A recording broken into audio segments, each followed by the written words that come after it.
తన సర్టిఫికెట్స్ వచ్చేలా చేసిన చక్రిని కౌగిలించుకున్న మహాలక్ష్మిని చూసి ఆనందంలో మాధవ, కేశవ, నారాయణ, కన్న. అసలు ఇదంతా ఎలా జరిగిందనేది వీడియోని స్కిప్ చేయకుండా చివరి వరకు చూడండి. మొత్తం మీద చూసుకున్నట్లయితే ఇంకా మహాలక్ష్మి చక్రిని ఇష్టపడి పెళ్లి చేసుకోవాలేదని, తన ఇంట్లో నచ్చని పెళ్లిని తప్పించుకోవడం కోసమే చక్రి సహాయం కోరి తెలియని పరిస్థితిలో ఏం చేయాలో దిక్కుతోచని స్థితిలో చక్రిని పెళ్లి చేసుకుందన్న విషయం అయితే బయట పెడుతుంది. బయట పెట్టేసేసరికి ఇంట్లో వాళ్ళంతా కూడా షాక్ అయిపోతారు. కేశవ్ అయితే మాధవను అవమానించాడు కదా, అంటే అపార్థం చేసుకున్నాడు కదా. అన్నయ్య వదిలిద్దరూ కలిసి ఉండడం నువ్వు చూడలేవా? నీకంటే ముందు చక్రికి పెళ్ళయిందని నువ్వు తట్టుకోలేకపోతున్నావా అంటూ మనసు నొచ్చుకునేలా మాట్లాడాడు కదా. ఆ మాటలన్నీ కూడా జ్ఞాపకం తెచ్చుకుని కేశవ ఎంతగానో కుమిలిపోతాడు. నన్ను క్షమించన్నయ్యా, నా నాలుకని తెగ్గోసినా తప్పులేదు అనగాని, ఎందుకు రాజా కేశవ అలా అనుకుంటావు? నా తమ్ముళ్ళు ఎప్పుడూ తప్పుగా మాట్లాడరు. నీ స్థానంలో నేనున్నా సరే అలాగే మాట్లాడేవాడిని. ఎందుకంటే వాళ్ళిద్దరూ సంతోషంగా ఉండాలని నువ్వు కోరుకున్నావు. నాకు నిజం తెలుసు కాబట్టే నేను ఏమీ చేయలేని పరిస్థితిలో ఆ రోజు ఫోటో ఆల్బమ్ పెడతానన్నా వద్దని చెప్పాను అంటూ చెప్పేసేసరికి చాలా బాధగా ఉందన్నయ్య. వదిన ఇంట్లోకి వచ్చింది కదా, మా అమ్మ తిరిగి వచ్చింది అని ఎంతో సంతోషపడ్డాను. కానీ నిజానికి వచ్చింది వదిన కాదు, దొంగ పెళ్లి చేసుకుని ఇంట్లోకి వచ్చారు. అది అసలు పెళ్ళే కాదు, ప్రమాదం నుంచి బయట పడడం కోసం ఆపద్ధర్మంగా కట్టిన తాళి అన్న విషయం తెలిసాక చాలా బాధ కలుగుతుంది. నేనైతే తట్టుకోగలను, కానీ కన్నా ఏడ్చేస్తున్నాడు చూసావా? మహాలక్ష్మి వచ్చాక వదిన వదిన అంటూ వదిన చుట్టూనే తిరుగుతూ ప్రతి క్షణం ఎంతో సంతోషపడిన కన్నా ఇప్పుడు మహాలక్ష్మి ఇంటి మనిషి కాదు అన్న విషయం తెలిసాక తట్టుకోలేకపోతున్నాడు. నాకు చాలా బాధగా ఉందన్నయ్య అంటూ ఎంతగానో ఏడుస్తాడు. ఇదంతా కూడా చాటు నుంచి మహాలక్ష్మి చూస్తుంది. చూసి చాలా బాధపడుతుంది. వీళ్ళందరినీ నేను చాలా బాధ పెట్టాను. నేను ప్రమాదం నుంచి తప్పించుకోవడం కోసం వీళ్ళింట్లో అడుగుపెట్టి తప్పు చేశాను. వీళ్ళు ఎమోషనల్తో నేను ఆడుకున్నాను. ఎంత బాధపడుతున్నారో నా వల్లే. ముఖ్యంగా కన్నా, కేశవ ఎంతో బాధపడుతున్నారు. వాళ్ళు చిన్నవాళ్ళు. నేను వాళ్ళ అమ్మ స్థానంలో వచ్చాను అని ఎంతో సంతోషపడిన వాళ్ళ ముఖంలో ఇప్పుడు చాలా బాధ కనిపిస్తుంది. తప్పు చేశానా? నన్ను నేను ప్రమాదం నుంచి తప్పించుకోవడం కోసం మీ ఇంట్లోకి వచ్చి తప్పు చేశానా అంటూ మహాలక్ష్మి ఎంతగానో బాధపడుతున్న సమయంలో హారిక ఫోన్ చేసి తన ఫ్రెండ్ రూమ్కి షిఫ్ట్ అవ్వమని సలహా ఇస్తుంది. 5 మగవాళ్ళున్న ఇంట్లో ఎలా ఉంటావు అంటూ మాట్లాడేసరికి చాలా కోపం అయితే వస్తుంది మహాలక్ష్మికి. ఏం మాట్లాడుతున్నావు వదిన? మగవాళ్ళు అంటున్నావు. మగవాళ్ళే వాళ్ళు, మృగాలు కాదు. నేను ఎప్పుడు కూడా సెక్యూరిటీగా ఫీల్ అవ్వలేదు మన ఇంటి దగ్గర కూడా, కానీ ఇక్కడ ఎంతో సెక్యూరిటీగా ఫీల్ అవుతున్నాను. అక్కడ 2 మగవాళ్ళే నా మనసును అర్థం చేసుకోలేకపోయారు, కానీ ఇక్కడ 5 ఉన్నారు. నా స్వేచ్ఛను అడ్డుకోలేదు. నా సంతోషంలో వాళ్ళ సంతోషాన్ని వెతుక్కున్నారు. నేను ఇంటి కోడలుగా ఇంట్లో అడుగు పెట్టాను. చాలా సంతోషంగా ఉన్నాను. నాకింత సంతోషాన్ని మిగిల్చిన ఈ ఇంటిని ఎట్టి పరిస్థితుల్లో నేను వదులుకోలేను. దయచేసి నువ్వు వీళ్ళ మీద వేసిన నిందలన్నీ కూడా తొలగించుకొని ఫోన్ పెట్టే వదిన. నీ సలహాలు సూచనలు ఏమైనా ఉంటే అవి నీ దగ్గరే ఉంచుకో, నాకు మాత్రం చెప్పకు అంటూ మహాలక్ష్మి కాస్త చాలా గట్టిగానే మాట్లాడి ఫోన్ పెట్టేస్తుంది. అసలు ఏమైంది మహాకి, ఎందుకు ఇలా మాట్లాడుతుంది అనుకుని హారిక కూడా అర్థం చేసుకోదు. మరుసటి రోజు ఉదయాన్నే అందరూ చాలా మూడిగా ఉంటారు. ఎందుకంటే మహాలక్ష్మి ఇంటి కోడలు కాదు, చక్రితో విడాకులు తీసుకుని వెళ్ళిపోతుంది అన్న విషయం తెలిసాక కన్నా, కేశవ అందరూ కూడా డల్గా కూర్చుని ఇంకా బాధపడుతూ ఉంటారు. అప్పుడే మహాలక్ష్మి అయితే వస్తుంది. వచ్చి నేను ఆ మాట మీ అందరికీ చెప్పిన తర్వాత నా మనసులోని భారం తగ్గిపోయింది. ఇన్ని రోజులు మీ ముందు నటిస్తూ అబద్ధపు వదినగా, ఇంట్లో అబద్ధపు కోడలుగా నడుచుకున్నాను. ఇక మీదట అలా ఉండవలసిన అవసరం లేదు. ఇంకా నేను ఇక్కడ ఉండవలసిన అవసరం కూడా లేదు. అందుకే ఇంట్లోంచి వెళ్ళిపోవాలని అనుకున్నాను. కానీ ఇప్పుడు మిమ్మల్ని అందరినీ వదిలి మిమ్మల్ని బాధ పెట్టి ఇంటి నుంచి వెళ్ళాలని అనుకోవడం లేదు. నేను ఇంట్లోనే ఉందామనుకుంటున్నాను. మీకు ఎలాంటి అభ్యంతరం లేకపోతే. ఈ ఇంటి కోడలుగా కాదు, చక్రి భార్యగా కాదు, కేశవ్ అన్నట్టు కేశవకి ఒక సిస్టర్లా, కన్నా అన్నట్టు కన్నాకి ఒక తల్లిలా, మీరన్నట్టు మీకు ఒక మేనకోడల్లా ఈ ఇంట్లో ఉందామనుకుంటున్నాను. చక్రికి మంచి స్నేహితురాల్లా ఉందామనుకుంటున్నాను అని చెప్పనేసరికి ఒక్కసారిగా అందరూ కూడా లేచి నిలబడి అలా చూస్తూ ఉంటారు. బయట నుంచి నారాయణ కూడా వచ్చి చూస్తూ ఉంటాడు. ఏంటి మీకు అభ్యంతరమా? నేను ఇంట్లో ఉంటే మీకు ఏమీ కాని దానిలా ఇంట్లో ఉంటే మీకు ఇబ్బందిగా అనిపిస్తుందా అంటూ చెప్పేసేసరికి, నువ్వు ఆ మాట అనడమే మాకు చాలా భాగ్యం అనిపిస్తుంది మహాలక్ష్మి. నువ్వు ఇంటి నుంచి వెళ్ళిపోతే ఇంట్లో ఉన్న లక్ష్మీదేవి ఇంటి నుంచి వెళ్ళిపోతుందేమో అన్న భయం వేస్తుంది. కానీ నువ్వు ఇంట్లో ఉంటాను అని చెప్పాక మాకెందుకు అభ్యంతరం ఉంటుంది, మాకెందుకు బాధ ఉంటుంది? నువ్వు నిజంగా చాలా మంచి మాట చెప్పావు. మాకు చాలా చాలా సంతోషంగా ఉంది మహాలక్ష్మి. ఈ ఆనందాన్ని మేము తట్టుకోలేకపోతున్నాము. ఎంతో హ్యాపీనెస్గా అనిపిస్తుంది. ఈ సంతోషాన్ని మేము ఎలా తట్టుకోవాలో కూడా మాకు అర్థం కావట్లేదు అంటూ చాలా సంబరంగా మాట్లాడుతూ ఉంటారు. చాలా థ్యాంక్స్ మహాలక్ష్మి అని అందరూ కూడా ఇంకా థ్యాంక్స్ చెప్తారు. వాళ్ళు ఏ మాటతో అయితే పిలుస్తారో ఆ మాటతో. కేశవ కూడా చాలా థ్యాంక్స్ అండి అని చెప్పాను. కానీ నీ మాటలు నాకు చాలా మంచివి అని అనిపించాయి కేశవ. నిజానికి నువ్వు నాతో సరిగ్గా మాట్లాడలేదు. కానీ ఎక్కడ చక్రి నాకు విడాకులు ఇస్తాడేమోనన్న భయంతో నేను తనకి ఒక తమ్ముడిలా, తనకి నేను ఒక శ్రేయోభిలాష్లా, తనకు మరిదిలా నేను తల్లి కొడుకులా నేను ఉన్నాను తనకి, తన తరపున అడగడానికి అంటూ తను మాట్లాడిన మాటలు నాకు ఎంతో ఆశ్చర్యాన్ని, అద్భుతాన్ని కలిగించాయి. నిజంగా చాలా థ్యాంక్స్ కేశవ అని చెప్పి చాలా సంతోషంగా అయితే చెప్తుంది మహాలక్ష్మి. ఇంక ఇదంతా అయిపోయిన తర్వాత అందరూ చాలా హ్యాపీగా అయితే మధ్యాహ్నానికి అందరూ ఇంట్లోనే ఉండి భోజనం చేస్తారు. భోజనం చేసేసరికి ఇంకా చక్రి బయటికి వెళ్తాడు. బయటికి వెళ్ళి తన స్నేహితుడు ఉన్నాడు కదా, ఇంటర్వ్యూకి రమ్మన్నాడు, వాడి దగ్గరికి వెళ్తాడు. ఏంట్రా మళ్ళీ వచ్చావు, ఏమైనా సహాయం కావాలా అనగానే, సహాయం కాదురా ఒక సలహా కావాలి అని చెప్పనేసరికి, సలహానా ఏంటది అని చెప్పనగానే, నా భార్య అని చెప్పాను కదా మహాలక్ష్మి, తను నన్ను పెళ్లి చేసుకుని ఇంటి నుంచి వచ్చిన తర్వాత వాళ్ళు తన మీద కోపంతో తన సర్టిఫికెట్ని కాల్చేశారు. పాపం మహాలక్ష్మి ఎంతో ఇబ్బంది పడుతుంది. సర్టిఫికెట్స్ ఉంటే తను ఏదైనా జాబ్కి ట్రై చేయొచ్చు అనుకుంటుంది. కానీ తన దగ్గర సర్టిఫికెట్స్ లేకపోవడంతో తను ఎంతగానో బాధపడుతుంది. అందుకే తనకు నేను ఏదో రకంగా సహాయం చేయాలని అనుకుంటున్నాను. అసలు ఎలా సహాయం చేయగలను, తన సర్టిఫికెట్స్ తనకు వచ్చేలా ఎలా చేయగలను అని చెప్పనేసరికి, దానికొక ఉపాయం ఉందిరా. సర్టిఫికెట్స్ పోయాయని ముందైతే పోలీస్ కంప్లైంట్ ఇవ్వాలి. అది ఎలా అంటే సర్టిఫికెట్స్ కాల్చేశారని. తర్వాత కంప్లైంట్ లెటర్ తీసుకుని కాలేజీకి వెళ్ళి అడిగితే ఖచ్చితంగా కాలేజీలో సర్టిఫికెట్స్ తిరిగి ఇస్తారు. కానీ డూప్లికేట్ సర్టిఫికెట్స్ అని వస్తాయి. ఒరిజినల్ అయితే ముందు ఇచ్చినవే ఒరిజినల్ ఉంటాయి, కానీ అవి సర్టిఫికెట్స్ యూజ్ అవుతాయి. నా ఫ్రెండ్ ఒక అమ్మాయికి ఇలాగే జరిగితే నేను హెల్ప్ చేశాను.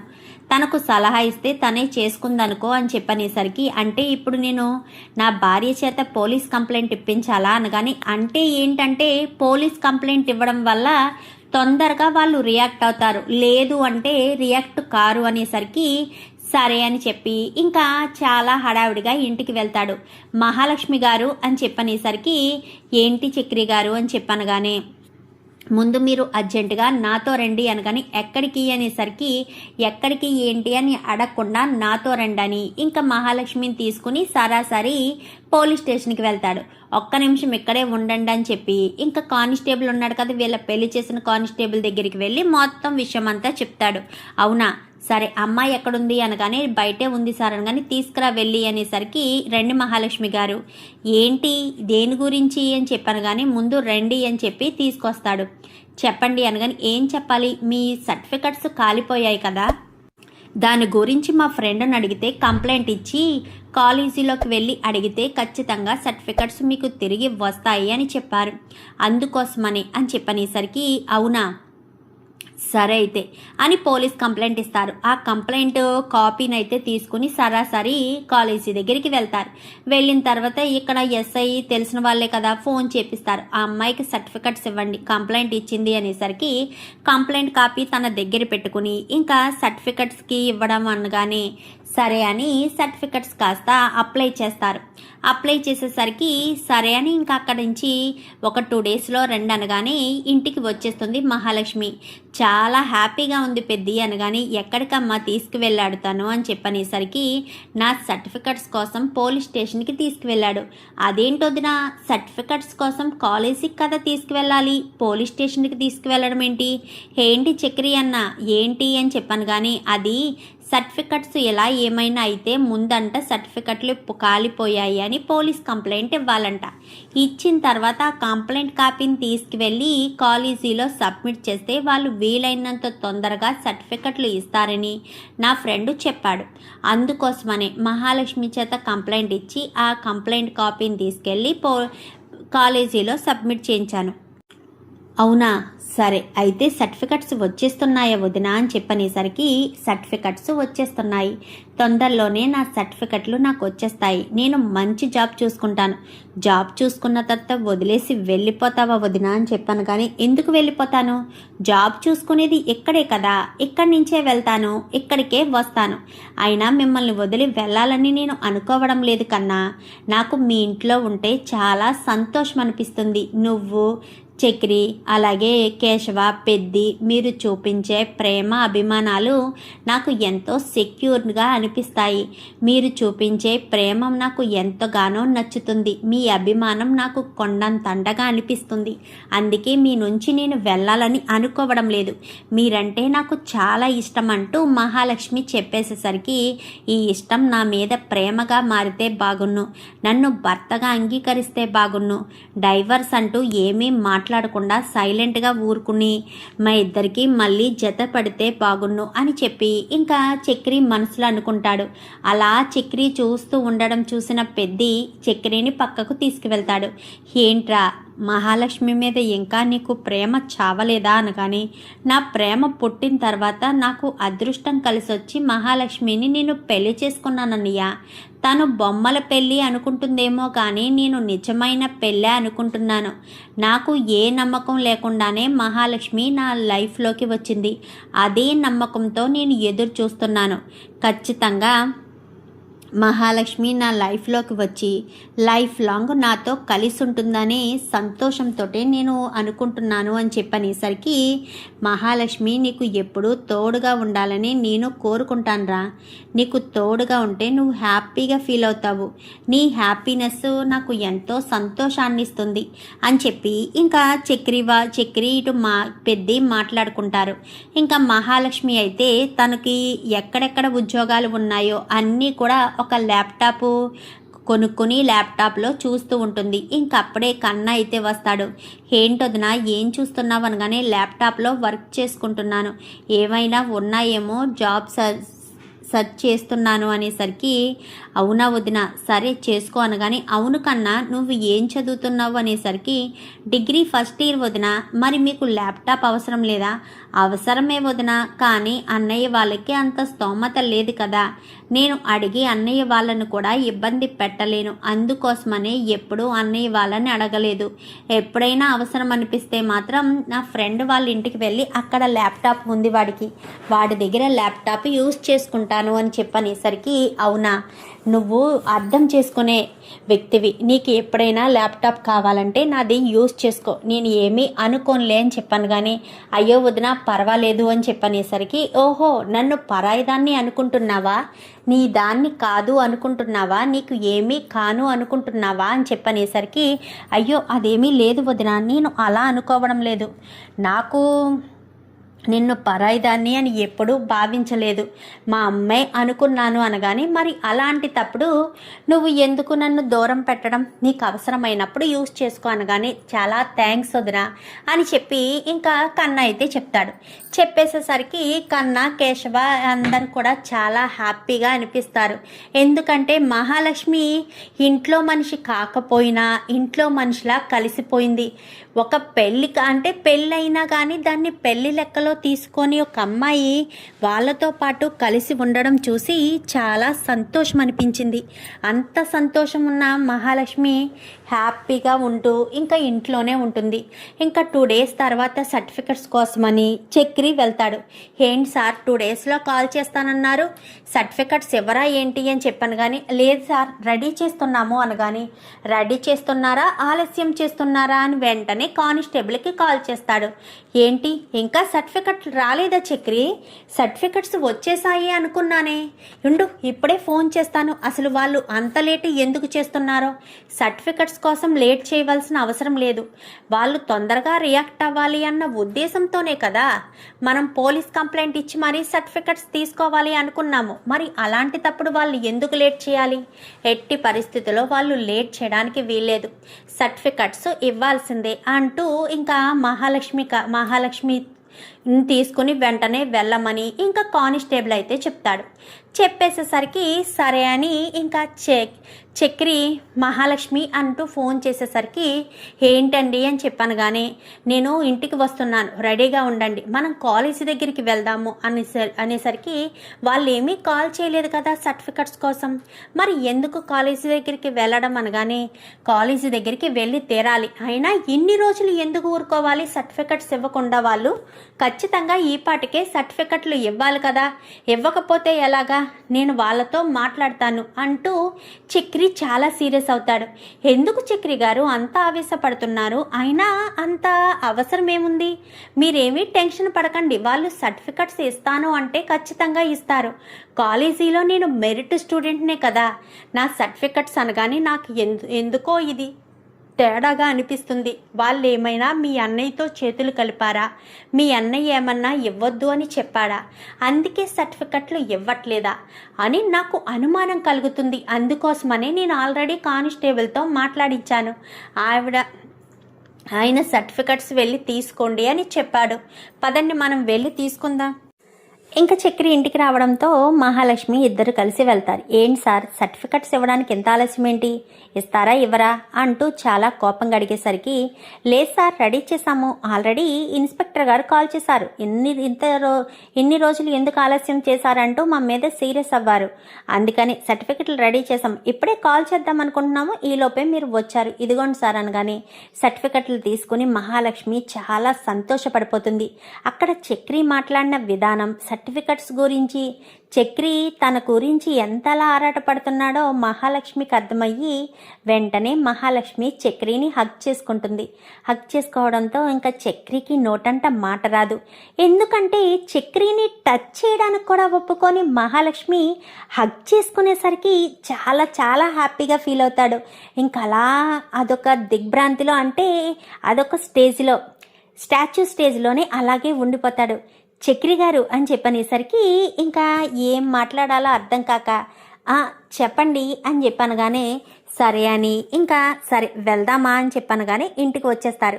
ఇంటికి వచ్చేసేసరికి ఏంటమ్మా మహాలక్ష్మి అంత హ్యాపీగా ఉన్నావు అని చెప్పి ఇంకా పెద్ద అడగడంతో సర్టిఫికెట్లు వచ్చేసాయి పెద్ది, అంతా చక్రి గారి వల్లే నాకు సర్టిఫికెట్స్ వచ్చాయి, చాలా థ్యాంక్స్ చక్రి గారు, మీకు ఎన్నిసార్లు థ్యాంక్స్ చెప్పినా తక్కువే అని చెప్పి అనగానే అవును నిజమే, నాకు ఎన్నిసార్లు థ్యాంక్స్ చెప్పినా తక్కువే, రే ఏమైందిరా ఏంటి అలా అంటున్నావు, నీకు థ్యాంక్స్ చెప్పినా తక్కువే అని నువ్వే అనుకుంటున్నావా అంటూ మాట్లాడేసరికి అది అన్నయ్య ఏమీ లేదు అనుకుంటూ బయటికి వెళ్ళిపోతాడు. ఏంటి వీడిలో వీడే నవ్వుకుంటున్నాడు, సిగ్గుపడుతున్నాడు అనుకుంటూ ఇంకా మాధవి వెనకాలే వెళ్తాడు.